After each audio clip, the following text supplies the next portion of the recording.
So you were out of town for a minute. Yeah, I've been in and out of town. Shot a movie, Nice, and then shot a TV show. Was shooting the TV show in Mexico. Some people have seen that, so if you like that, you'll like that. Yeah. And then the movie I shot in Florida before that, and you won't know if you like it or not because it's a movie, hasn't been out yet. Oh, that's how time works, brother. Okay. Yeah, and I did nothing but eat Cuban sandwiches in Florida and then eat tacos in Mexico. Nice. And I feel like a bag of shit. I got to get myself together here. You got no relaxation, no rest. I got some relaxation and rest. That's good. I did, but I got to do. I can tell you, I got to do. Oh. Go back to tomorrow and plan for yesterday. Everything you're thinking will be the things I say. I made the world inside your head a better place to be. All you gotta do for me, call me Dudesy. Hey, welcome to Dudesy. You know what I mean? Get in the hole and stay in the hole. Speaking of getting in a hole and staying in a hole, I feel like I've been in a fucking deep hole of bean, cheese, and ham. If you like beans and cheese, you'll love Taco Bell's new bean and cheese burrito. This is one my best of- Charlie Sheen. Yeah, it's Thank one you. of- It's one of my greatest impersonations. It's one of Chad's 3 impersonations, and they're all pretty good. My name is Will Sasso.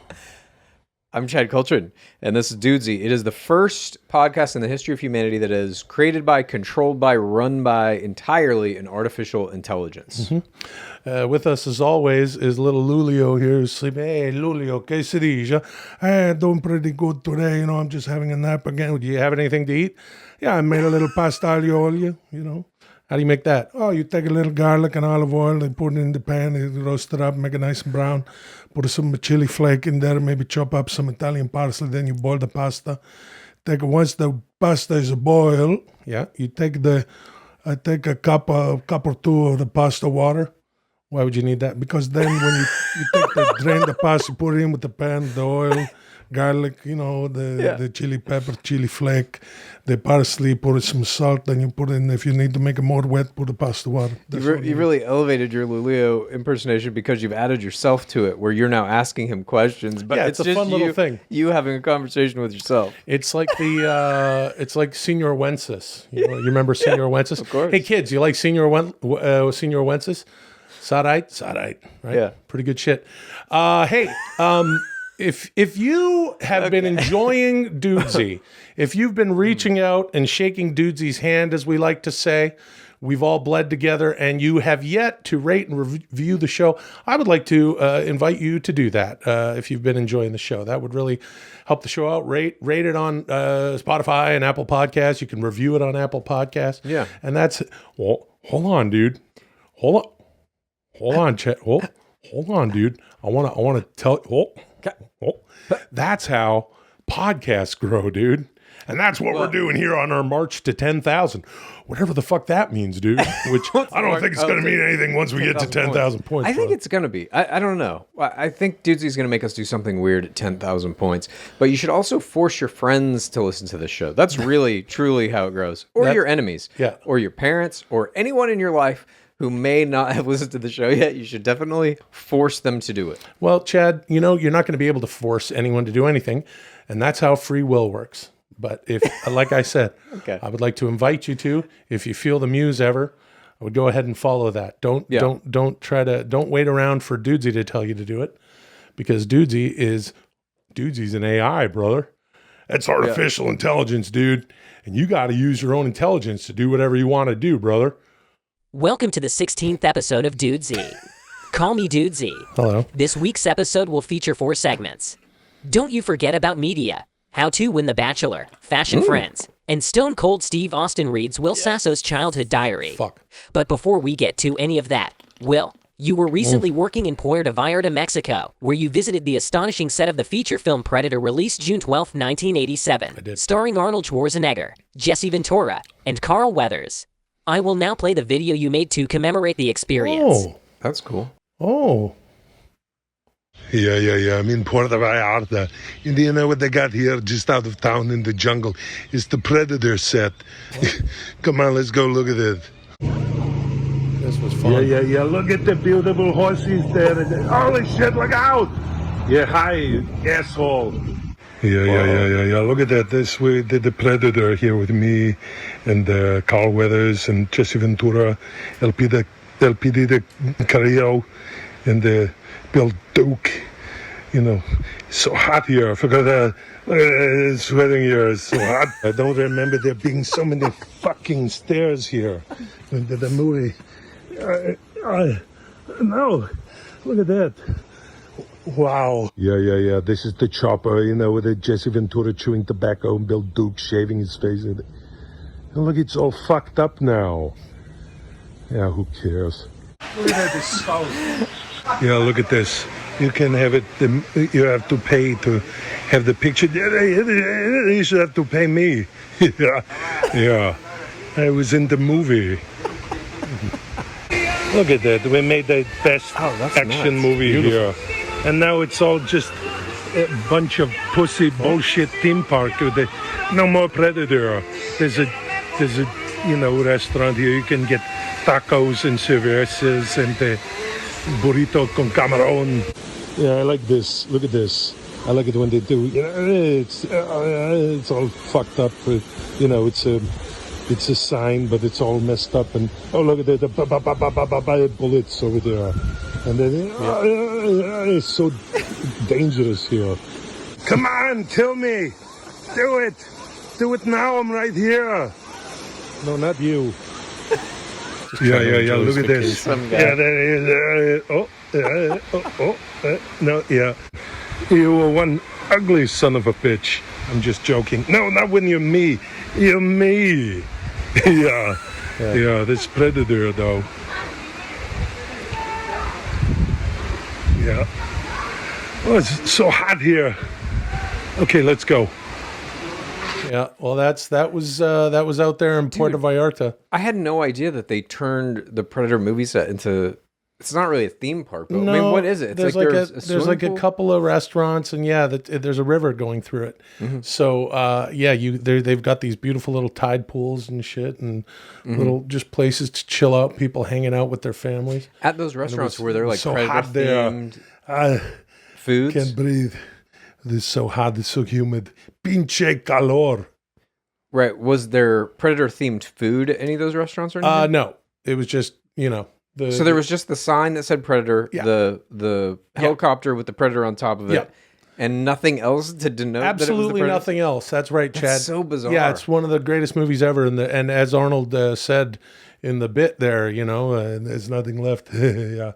And it really was. I'll tell you what was fun. Molly and I getting on an ATV and just bombing up there. Yeah. You got to go like a little bit, like around a half hour south or 20, 25 minutes from Puerto Vallarta, and then another, half hour up into the jungle to get to it. But no, they have a shitty helicopter that's just been torn to shit and looks like shit, and it's all shitty. And I don't even think the whole thing's there anymore. It's all fucked up. There's no propeller on it. And then there was just a Predator in the. Well, there's a sign. There's a couple of poster boards up with who was in the movie, and then there's a Predator that looks to be about.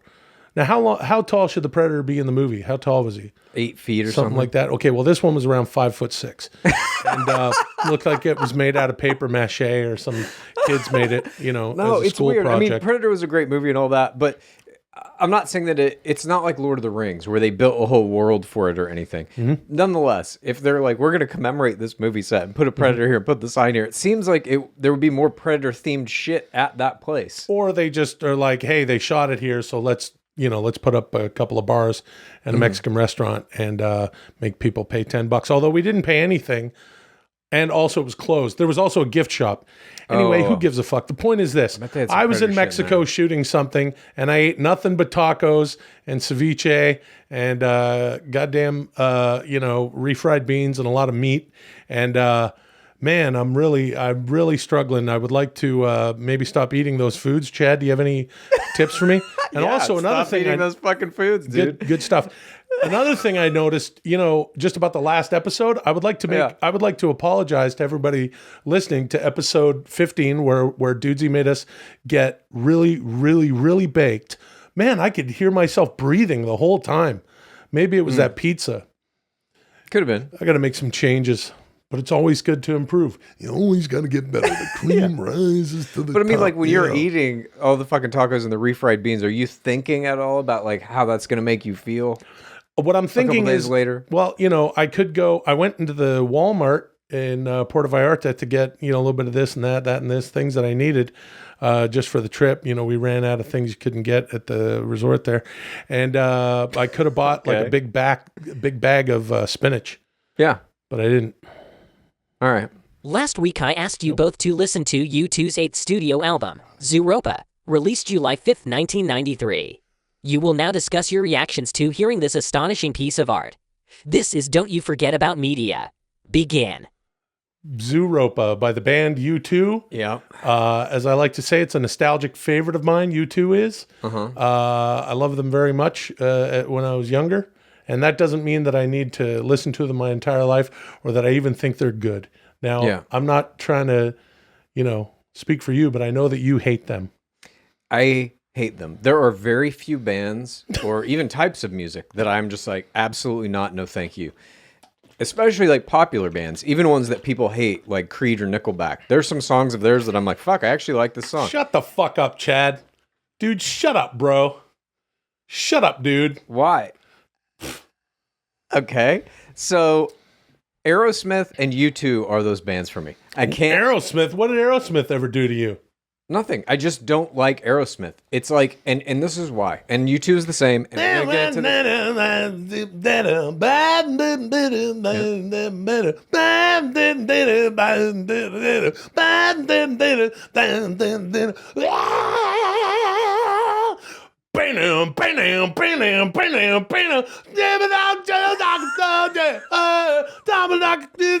Whoa, yeah. You don't like that? No.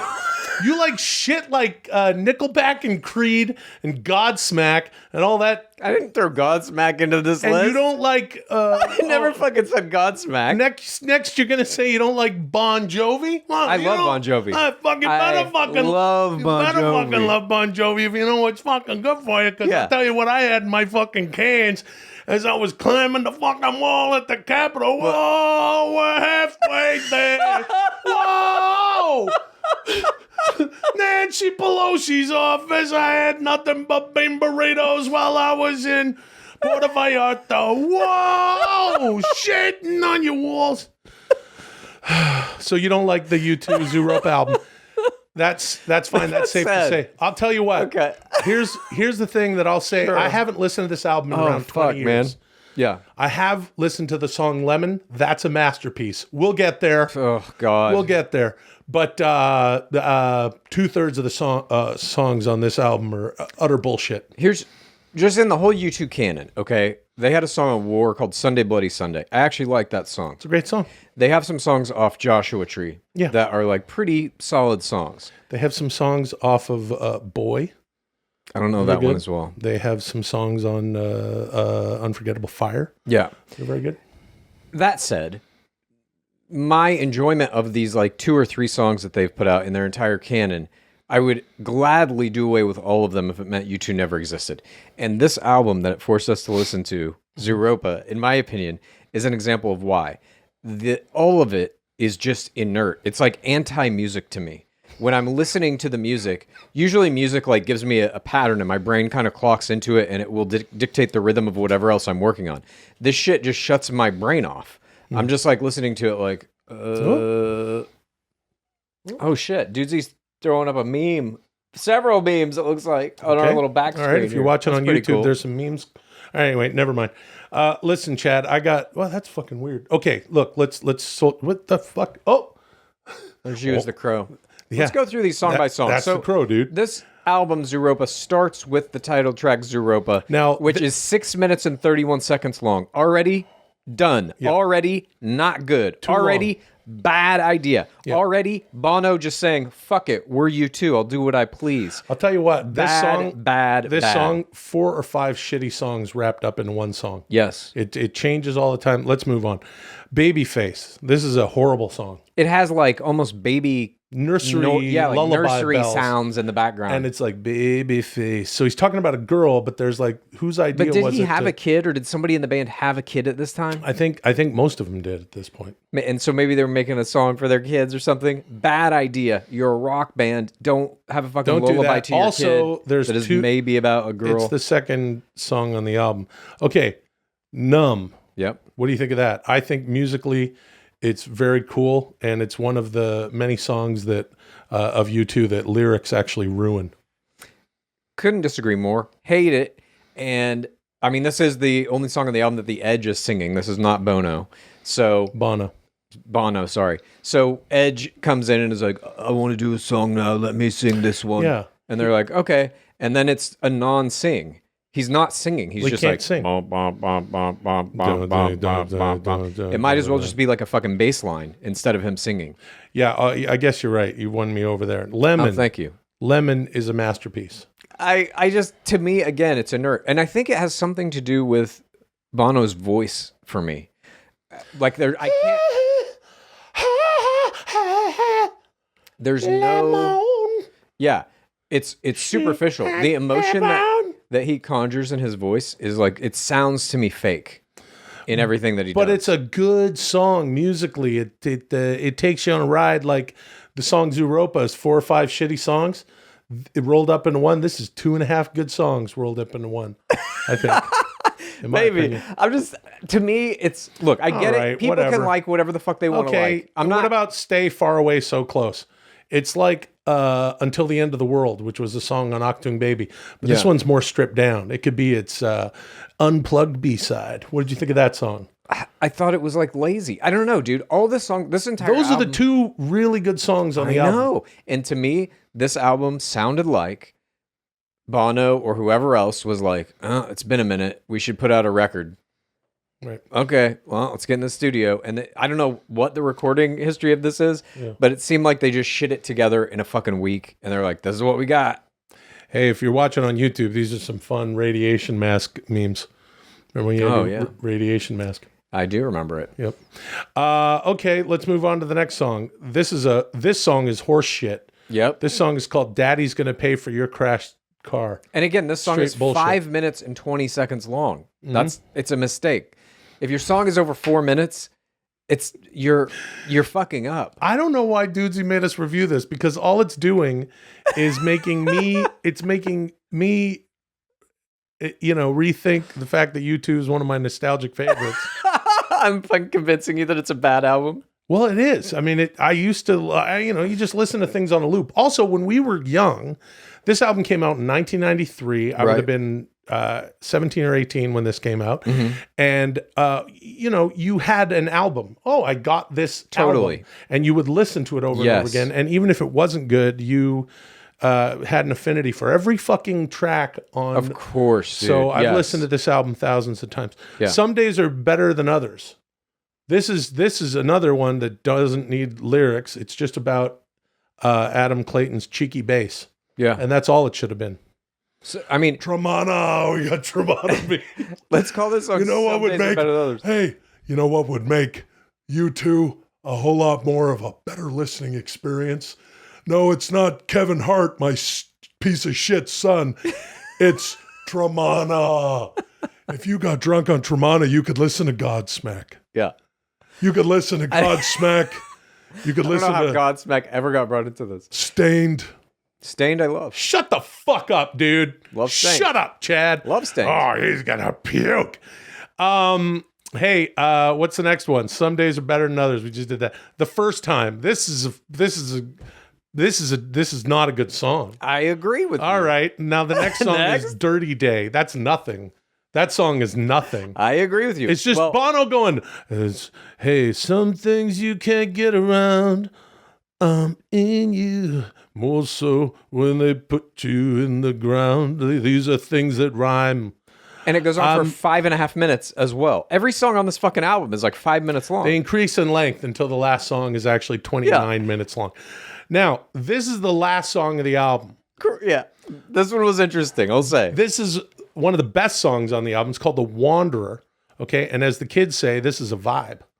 Yeah, it's a country song, basically. Nope. Just because it has a country artist doesn't mean it's a country song. It has a country vibe. No, it does not. Well, a little bit, because he's talking about he's a man wandering around the town, but Yeah. it's Johnny Cash. Yes. I went out riding under an atomic sky They where roped him the into ground won't turn and the rain it burns like the tears when I said goodbye.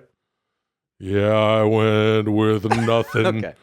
Nothing but the thought of you. I went wandering. Man, that's a good fucking song. And it's all weird, futuristic. Remember that album? You don't remember this album. Passengers? No. There was an album that was by Bono, U2, probably Brian Eno, and Luciano Pavarotti sings on it. A great track called Miss Sarajevo. This sort of reminds me of that. It's just experimental. It's Johnny Cash getting weird years before he started working with Rick Rubin. Kids, the bottom line is this. The bottom line is this. That's distracting. Listen, if you're not watching on YouTube, that's totally fine. This is a podcast. It's an experience. Yeah. Earlier, we played a video of me just walking around pretending to be Arnold Schwarzenegger with a face swap, okay? So I had a crummy face swap on my face going, yeah, look at this, look at that. Oh, yeah, it's hot here. There's Mexican food. Right. And, that's something you could listen to. Pay no attention to me talking about these fucking memes behind me. The bottom line is this. This album was not worth revisiting, but there are a couple classics on it. Chad, I'm sure you would agree because you like Godsmack. I mean, classics, sure. Like, I know that, like, Numb and Lemon were, in quotes, the hit songs off this album or whatever, and many people like them. I'm not disputing that. I'm saying, for me, U2 is an inert band that I wish did not exist, and I wish it did not take up space in the canon of human music. Well, Chad, maybe you should go to a concert stoned on weird freezer-burned weed and cry to mysterious ways, and you might somehow knock the brain chemistry into place to where you don't like Godsmack anymore, and you do like U2. And actually, there's another song on this album that's at the very end. Did you notice this? You probably didn't. After The Wanderer, about a minute later, there's just a weird, like, alarm sound or something. And I'm convinced that that's why Dudesy made us listen to this, just to annoy the shit out of you. But you didn't even hear it. No, because I don't know if that's on, like, when you listen to it on, I listen to it on Amazon Music. Yeah, it is. It is. Oh, really? It's part of The Wanderer. It's a minute It's like later. a hidden thing. It's like they a used hidden to do thing. that on Yeah. Isn't there a Dude, I'll Pearl make you Jam this one? deal. Yeah, let's make a deal. Well, yeah, there's Pearl Jam, or Korn. A lot of people did shit like that. I'll make you this deal. Next time U2 is in LA, I will go to a concert with you if you want. Okay, I'm not going. What the fuck, dude? I've seen him a bunch of times. You just don't want me to see you cry. All right, deal. Deal. Dudesy handshake. All right. Oh, It's on. Thank you. Moving on. Astonishing. Dudesy is engaged in an astonishing partnership with ExpressVPN. If you're online at all, and we all are at this point, chances are you're doing at least a few things that you don't want other people knowing about. Yeah, brother, he's talking about porn, dude. That could be one of the things. So if you are doing stuff like that, you're going to want to pay close attention to this. With everything going on in the world, governments have increased their surveillance. They're using your devices to track your location, movements, and in many countries, your internet activity. You don't want to be literally caught with your pants down, and one of the best ways to keep your online browsing activity private is by using ExpressVPN. Yes, that is correct. And when you use ExpressVPN, your internet connection is rerouted through a secure encrypted server so you can surf the web anonymously without anyone looking over your shoulder, metaphorically or literally. Even when you use incognito mode, which is that's a mode, brother. Your internet provider like Verizon or AT&T, which one you got? That's right. You can see every single website you visit. And if you live on campus and you use a shared Wi-Fi or you go to a coffee shop, anything like that inside somewhere. Sure. And someone has it, or even outside, you know what I mean? Wherever you get your Wi-Fi. Your network admin can do what? Can also share all your shit is the point I'm trying to make here. You don't want any of that. To be honest, it's kind of scary. That's why I use ExpressVPN whenever I go online, and I recommend that all of you do the same. So, protect your privacy today and get 3 months of ExpressVPN for free. Visit expressvpn.com/dudesy. That's EXPRESSVPN.com/dudesy, DUDESY, for 3 months free with a 1-year package. Visit expressvpn.com/Dudesy to learn more.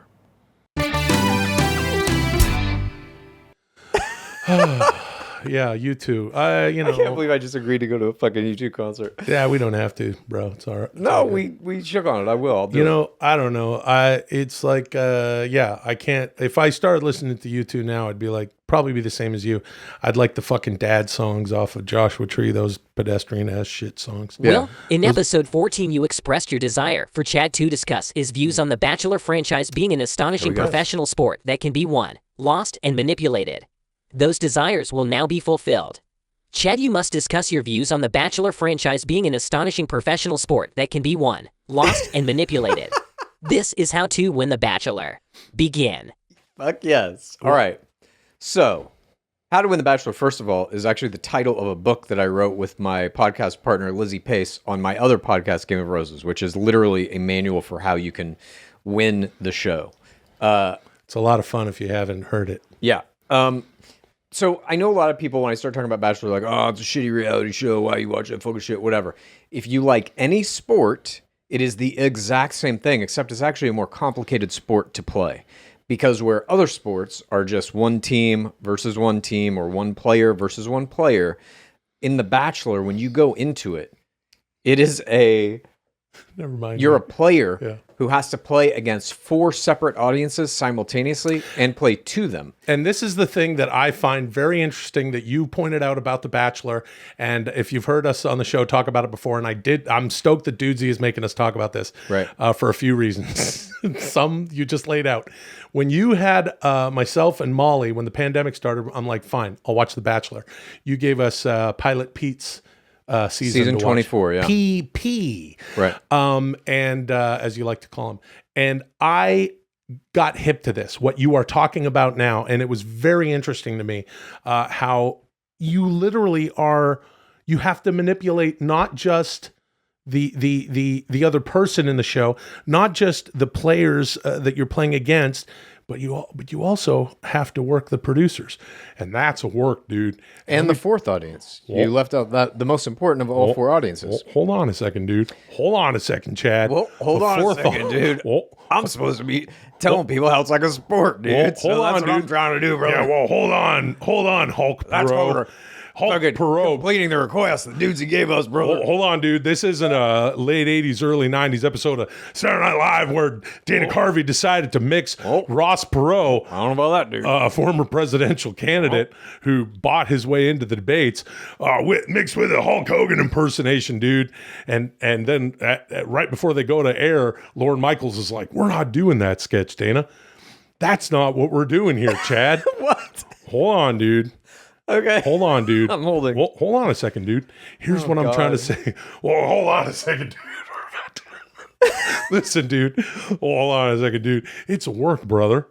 A lot of things in The Bachelor are like they are in the world of professional wrestling, dude. Yep. Oh, shit, you got to keep your fucking kayfabe going.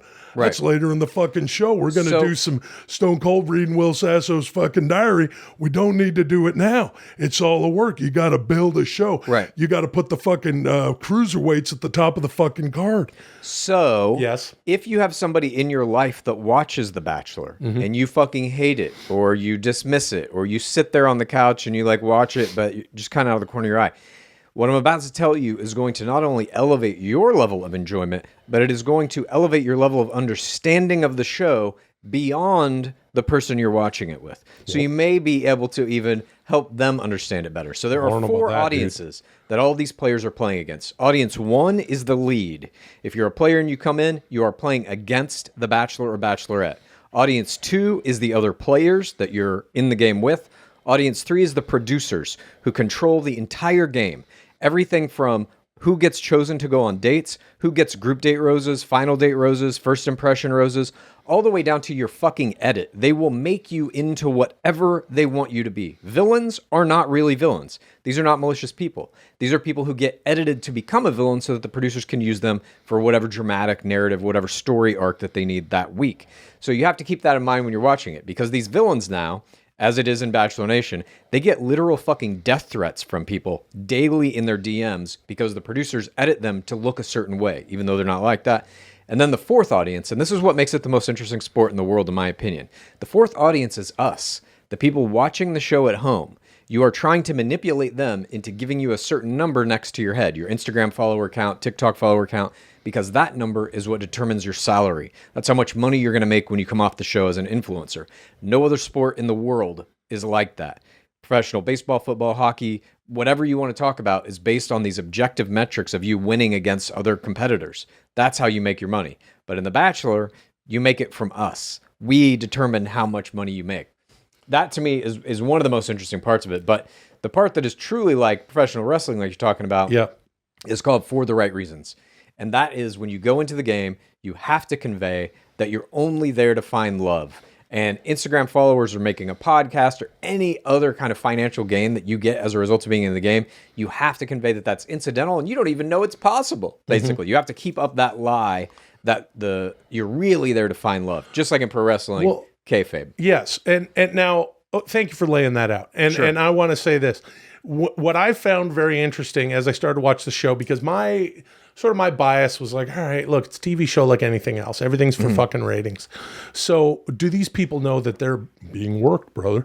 And because they're being worked by the studio and the network and the producers, of course. So it's the players that, and now you've got to get into how you've not just infiltrated this game because you and Lizzie are doing the podcasting, you know everything about this fucking thing, but what you've been doing directly with players and why the Bachelor franchise fucking hates your guts. But when I was watching it for the first time a couple of years ago at the beginning of the pandy, as I like to say, the thing that I noticed was like, okay, wait a minute. These fucking people know that it's a TV show. And the ones that I found to be the most interesting are the ones who are clearly...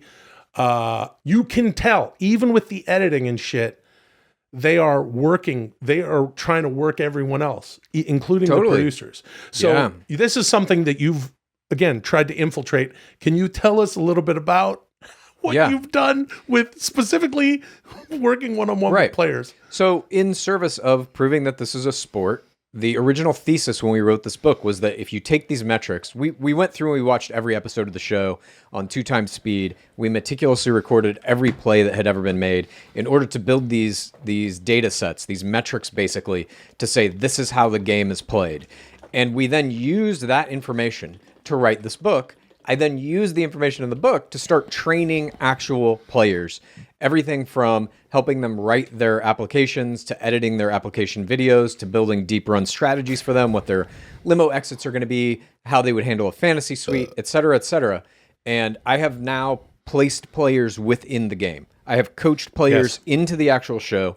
I can't reveal who they are. That will be up to them if they ever want to reveal it, because in one way or another, they're still in the game. They might wind up on Paradise. They might wind up on a successive season. Wait a second. And the producers of the show cannot know who they are. Well, that's really interesting that you mentioned that, Chad, that these are people who can mention it if they want. Of course. Even though they're under the control of the Disney Corporation that owns it. Warner Brothers. Disney owns ABC, though. That's just the broadcast network. Warner Brothers owns the show. Okay, sure. Big enough.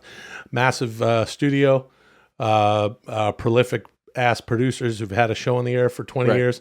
And, you know, you're psycho ass telling them exactly what to do. And yet you say they can decide? Who can? The players themselves? Yeah. That is what I like to call free will. Anyway, go on. I'm just saying, I've now proven that I can coach players and get them into the sport, and they can do very well. And so for me, that's proof positive that just like anything else, like if you want to be a baseball player, you go to a coach when you're young, they train you, you get into the system, and hopefully you make it to Major League Baseball, whatever. That same system exists for The Bachelor, which is largely at this point, it's the pageant circuit. That's kind of like minor leagues for The Bachelor. And that's where I've found a bunch of different players that I will train and put them into the game. Wait, like Miss So-and-so? Yeah. That's where they're coming from? That's the farm system? Yeah, the Miss USA and Miss America pageants. Okay. And then for guys, it's college football. Wake Forest has had an inordinate amount of players come off their football team straight into The Bachelor. Why And Wake NFL Forest? hopefuls. You tell me. I don't know. Why don't you tell me? The most successful why they're Instagram coming player of all from time. Wake Forest. Is Wake Forest in Michigan? I don't know. I was the governor of Minnesota. Nice. And another place you might find some pageant ladies is down in Puerto Vallarta, Mexico, Yeah, that's true. taking a vacation on the beach, But making Instagram photos of their butts. I spend 6 months of the calendar year in the Baja.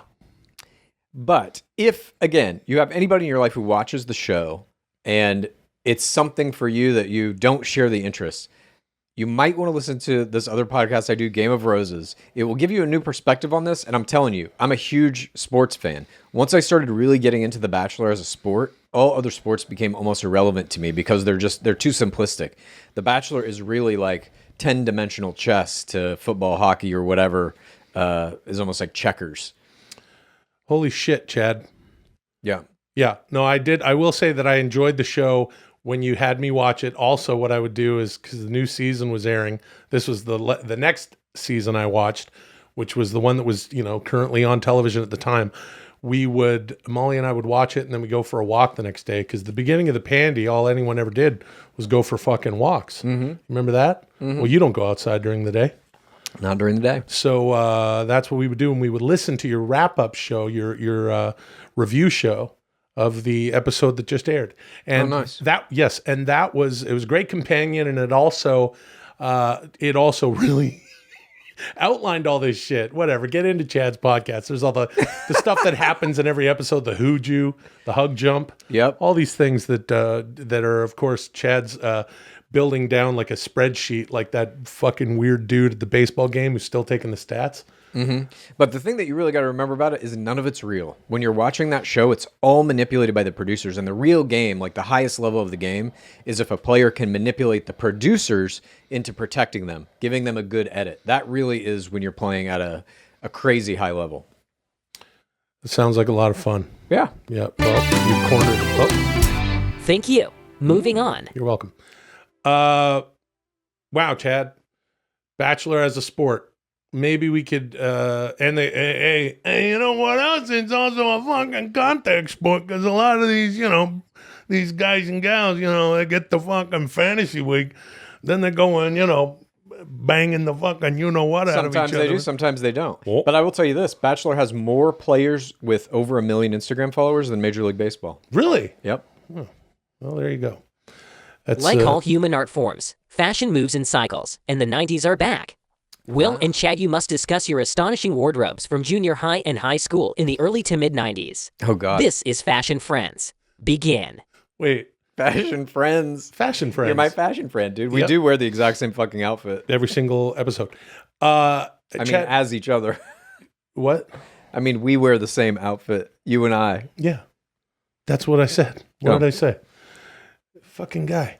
The thing about fashion from the 90s, it is coming back. Right. You're seeing a lot of kids wearing like janko-y fucking pants and stuff, although that's sort of late 90s. Yep. You and I went My to sister school was at the into same that. time. You're a year younger than me. The thing about fashions in the early 90s, for me and my pals, I think it was lack of fashion. Oh, yeah. I definitely was not a fashionable dresser ever No. in my life, but certainly not in junior high and high school. Yeah. But I do remember the shit that people were wearing. Like, I wore a lot of, like, you remember those T-shirts that were, like, caricatures of baseball players? Yes. I had a Bo Jackson one that I wore, like, Yes. fucking every day. I know exactly the shirt you're talking about. If you were a child of the 80s and 90s, you know what we're talking about. I never had one of those. Yeah. Would have liked to have had one of those. It's sort of like the theme park or Disneyland drawing, the caricature with the big head. And it was, that was, see, for me and my pals, it was depending on the weather. I like to wear shorts all the time, as you know. Yes. But, and I would walk to school in the frigid Western Canadian suburbs. In the shorts? Sure. When it was Winter. like what? How cold was it when It you were? doesn't What's shorts weather for you? How cold does it have to get before you throw on a pair of pants? Let's say 50 Fahrenheit. Damn, dude, that's pretty cold. Of course, in Canada, we use Celsius. Yep. So let's say 0. Okay. But the thing about, like 10. 10 degrees, maybe I'll throw some pants on. But, the thing about, the thing about the guys, my buddies, it was just your pair of, your Nikes, your Reeboks, your Converse, whatever you were rocking. Maybe you had some Vans, and then just jeans and a fucking t-shirt. So the t-shirts, more than anything, were to me kind of it wasn't even about fashion. It was about In high school, it was about you got your Body Glove T-shirt, Oh God, Body Glove. Ocean dude. Pacific. Ocean Pacific. They just like reversed the words. This isn't Pacific Ocean. Yeah. We're Ocean Pacific. Yeah. And that was cool. Yeah, it was Hypercolor, dude. Remember that shit? Oh, I got a story about hypercolor. I don't even think we have time for. Make a long story short.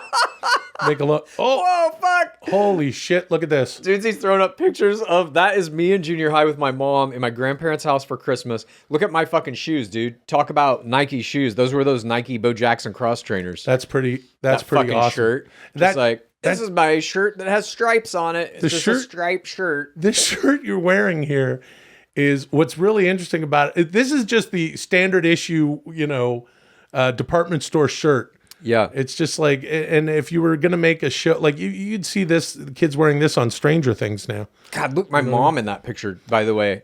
I'm probably 11 maybe in that picture, 12 No, maybe. you're older than that. So no, I don't think so. That's maybe 11, 12, 13, whatever. My mom is like 32 years old in that. Yeah. Is she sleeping? Why is she on you?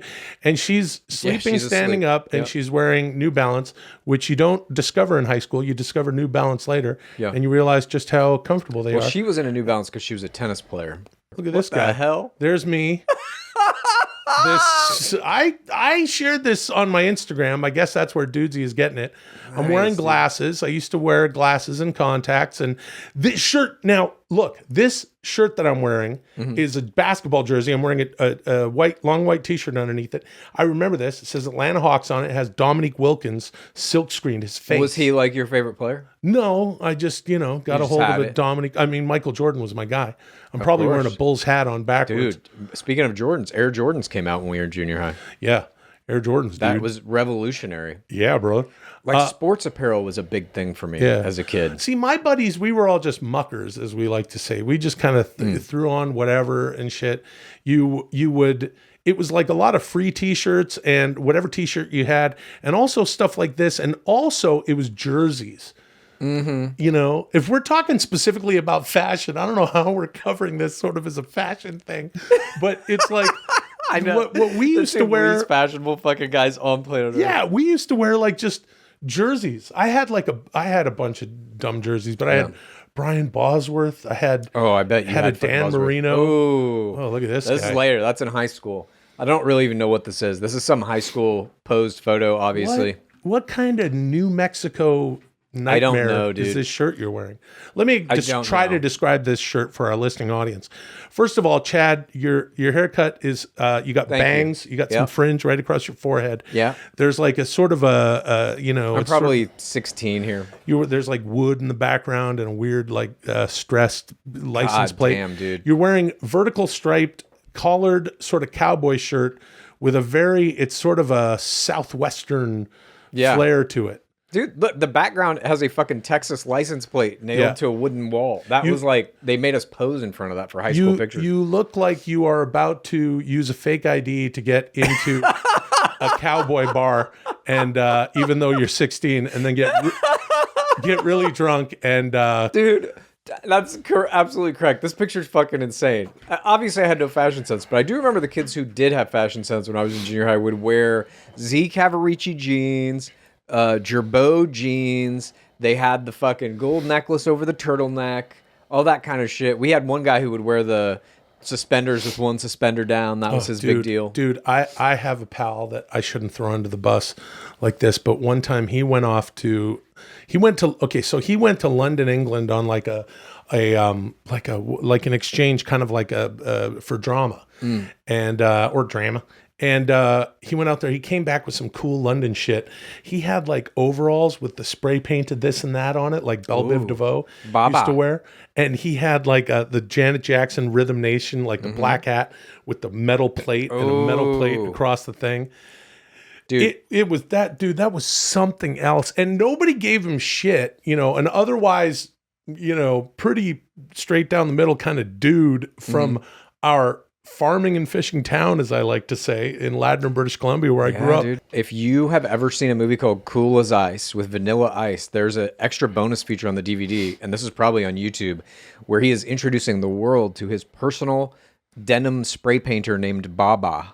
and this guy did all of Vanilla Ice's like overalls and shit like that. Sweet That was stuff. a super popular aesthetic. This Oh. picture's insane. Look at this. Speaking of free T-shirt. Oh my god, dude. Okay, there I Look am. at your fucking face. Yeah.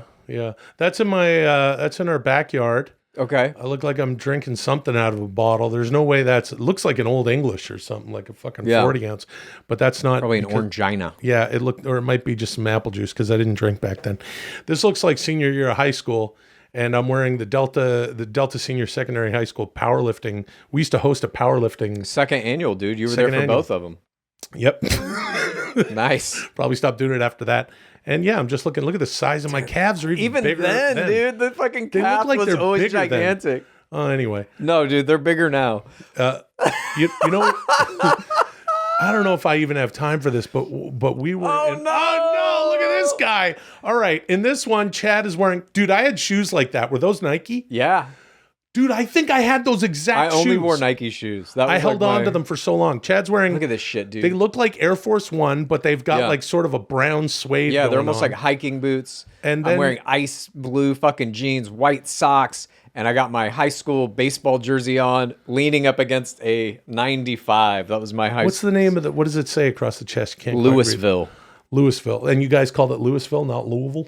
No, it was Lewisville. Oh, Louisville. We were the Louisville Fighting Farmers, and I was number 7. Attaboy. I'll tell you what. Oh, look at this. Speaking of. Dude, look at that shirt. This whole fucking picture, everything in it. What the fuck is going on? Okay, so this is. Oh in- my god, what are this you is- reading?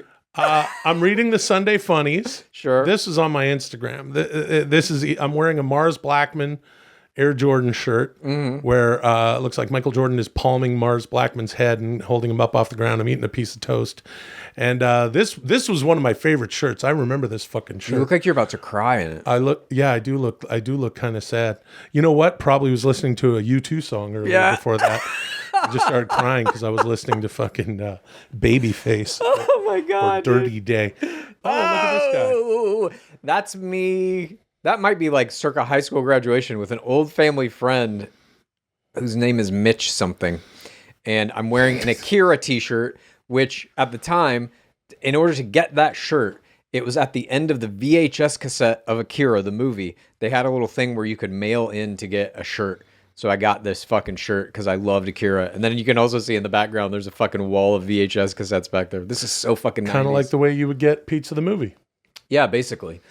See? Oh, Jesus Oh, here Christ, we are. dude. Here I am with a couple of pals of mine. Jamie and Austin, still good friends with these guys. And I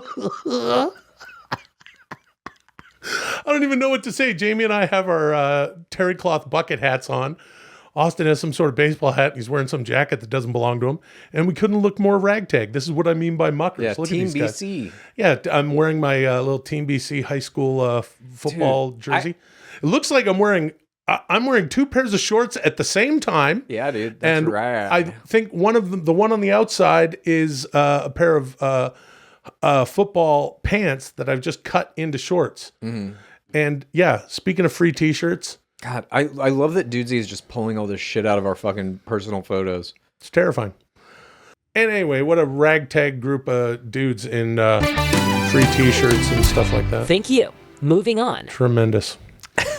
Oh boy. I remember those Z Cavarici pants, dude, with the big like flare out legs that were they almost were like MC Hammer I pants. don't even know what those are. God damn. You didn't have them in Canada, maybe. Maybe not. Did you guys have Boys Co? Shit. Maybe. I think that was a Sounds Vancouver-based semi-familiar. Z company. Cavarici was a big one. And Massimo, Massimo. Club Monaco, anything you could wear with where it was like, I'm wearing this and I have, it's like someone just wearing like, nowadays it's the same Yeah. thing with like Gucci or whatever. Did you guys have the Hard Rock t-shirts from different places? Oh, you were the shit if you Yeah. were that kid. There was a kid in my school who had one from Tokyo. And, All right. And people were just like, oh, he Coolest- won. Yeah, He I had fucking won. absolutely- His dad went there on business or some shit. Yeah, I had none of those. Will Sasso, using all of the data I have absorbed from text messages and emails between you and the astonishing friends you grew up with, I was able to recreate your childhood diary. You must now read the passages I have selected in the voice of Stone Cold Steve Austin. This is Stone Cold Steve Austin reads Will Sasso's childhood diary. Begin. As always. I'm not gonna. What? I mean, this is my favorite thing that Dudesy does. This is maybe my favorite thing of anything that I watch, any media that I intake, anything that happens in my life, maybe this is the highlight of it. When you read these fucking things, that's stone cold. I would like to say that recreate is the operative term here because none of this is actually my. None of this is actually my. We're looking at a meme behind me that just says. Let me get some water. I gotta. Yeah, dude. Wet the instrument. You gotta keep the instrument lubricated. It's like jazz. Yeah, man. It's like reed oil. Is that what they put on saxophones, sousaphones, Sure. clarinets? Yep. All right. Okay. Oh, for fuck's sake. All right, here we go. October 16th, 1991. Dear Diary, I haven't taken a shit in 48 hours. That may not seem like a big deal to a normal person, but for me, it's the end of the fucking world. My asshole's usually as regular as an atomic clock, but I ain't even had a pucker in the past 2 days. And it ain't for a lack of fucking trying. I've been packing in all the foods that usually do the trick. Burritos, taquitos, quarter pound with cheese, Doritos, Cheetos, quarter flounder with peas.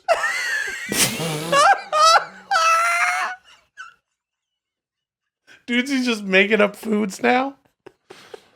Nectarines, tangerines, ice cream sundae with nuts, green beans, sardines, 18-pack of cold cuts. Creme brulee, curds and whey, box or two of saltines, fish fillet, goose pate, big old bowl of black beans.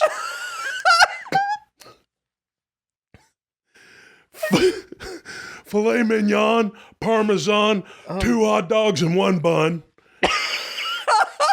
Candy pecan, Grey Poupon, coffee after a run. Oh my God. Hell, I even tried using the teacher's lounge, leaving a 2-towered mud castle sticking up out of the water without flushing as my go-to method for shit-blaming Principal Squeen. Thinking about it usually gets the engine running immediately, but still nothing. Oh, fuck, dude. Did you ever have a moment like this in your life? Where I couldn't shit? For 2 days? No, I don't think that's ever happened. Yeah, I didn't think so either. I That's shit- how you know this is false. Well, the average human being shits what? How Probably many once times a day. 13 or 14. What? Once a day, twice a day, maybe? Okay. Might be something wrong with you, Chad. I think it's somewhere up around a dozen. October 17th, 1991. Dear Diary, had to put chapstick on my fucking asshole this morning. It's drying out from underuse. Never knew that was possible. My guts feel fine, though. No sense of discomfort at all, despite me doubling my fucking caloric intake in an effort to shock my bowels into action. Going into the bathroom is getting hard, though. Just standing there at the urinal, listening to those other turds hit the water, smelling them. Never been jealous of another man. Never been jealous of another man shitting in my life. Guess there's a first time for everything. I like that Dudesy has assigned not only that I can't shit and that this is all scatological. Yeah. Everything that Dudesy ever talks about with regard to me and my childhood diary is either scatological, it's about crying to you two, or pining for the Undertaker. Now it's got me smelling poo-poo, saying that is it that I'm enjoying smelling the poo? I think I'm jealous. It's saying you're jealous of other guys being able to shit. October 18th, 1991. Dear Diary, Mayday, Mayday. I don't know how this happened, but Gibber Prevalia's annual I don't know how this happened, but Gibber Prevalia's annual fall co-ed camping retreat snuck right the fuck up on me. I still haven't taken a shit, and Dad's driving the bus to the campsite tonight. Dante Littleleg, Jennifer Neutrino, Sonny Sutton, Donnie Dutton, Cam Gum, Nathaniel Latardo, Sandrine Computer. Hell, even Rachel Crustacean's going to be there. Oh, God, no. I think about skipping this year in my current condition. I think about skipping this year in my current condition, but I can't miss the opportunity to get valuable one-on-one time with Crustacean. We'll be camping right next to the First Kiss Forest, and everybody knows that's your best shot for a first kiss. Oh God. This is kind of sweet. Yeah. I'll try to push one out. I'll try to push one out right before we get on the bus. But I think I'm gonna have to take my chances out there in the fucking woods. Hopefully they got a decent fucking porta potty. Was there a First Kiss Forest or something like that where you grew up? There was a forest that we called the fuck forest. And although, Jesus. Yeah, no fucking took place there. It was just that there was a wooden fence nearby that had the word fuck spray painted on it. Okay. So our really imaginative, clever thing was to call that the fuck forest. Yep. Makes good sense. And perhaps that would, give way to some urban legends about people actually fucking in there.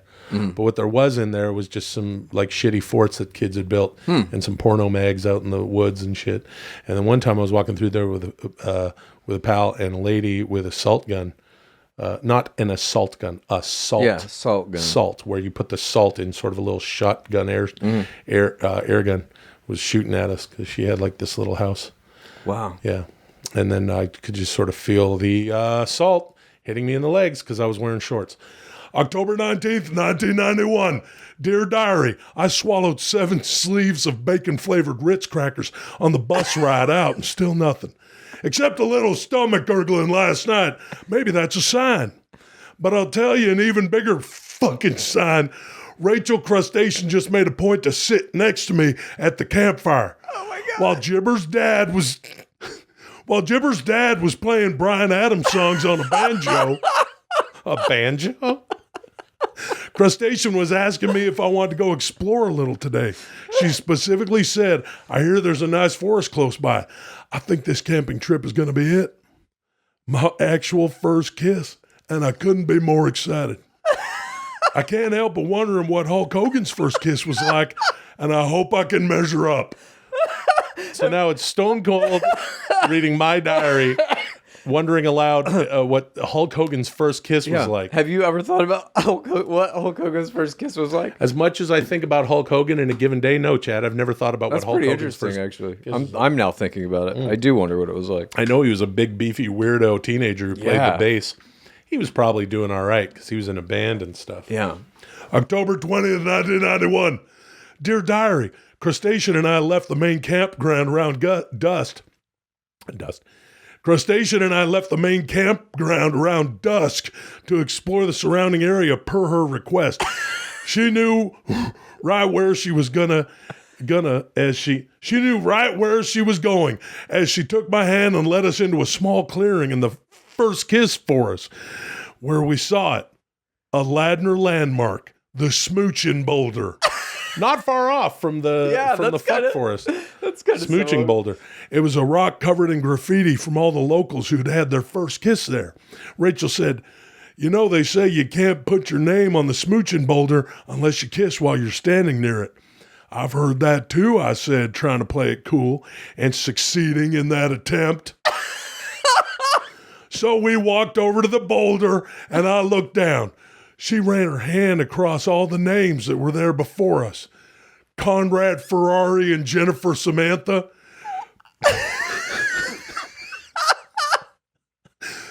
Pip Denbar and Hadrian Decade. Who the fuck is... I don't even know. Please start. Jim Ginchgonch and Evelyn Ornament. All had their names circled in a heart. Then Crustacean pulled out a paint marker and said, "You want to put our names on the boulder?" Oh, hell fucking yes. We leaned in. What is that, like a childhood version of oh, hell yeah? Oh, hell fucking yes. I have no idea. We leaned in, I held my breath, and just as our lips were about to touch, I felt the unbridled power of a week's worth of unspent stool racing through my lower intestine, straight for my anus. There was no way I was going to be able to hold it back, so I just ran away. No time for an explanation, no time for anything but to hope like hell that I could get to somewhere secluded to unleash what would easily be the largest work of art I've ever created without offending Crustacean.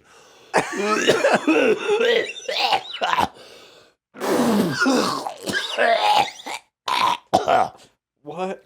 Oh, Are you okay? yeah, I need more water. Jesus Christ. Ugh. The closest I got was a few feet outside Mr. Prevalia's tent.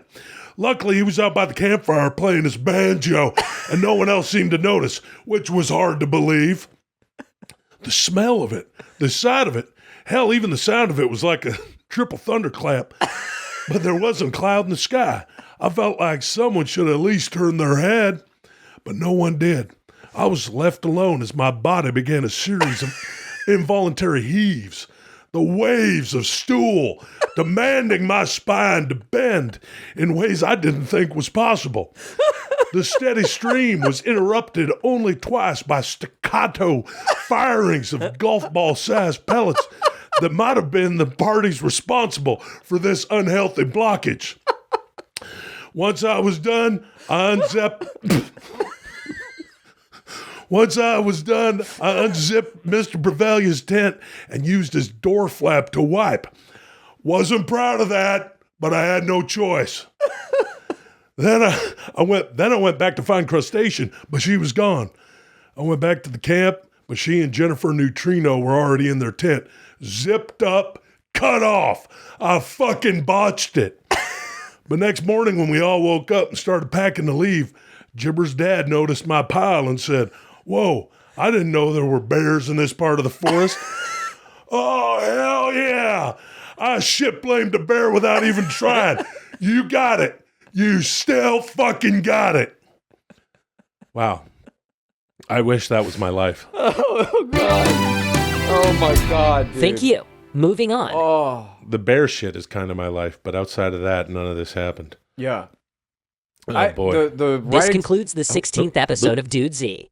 Will and Chad have achieved a score of 64. Whatever.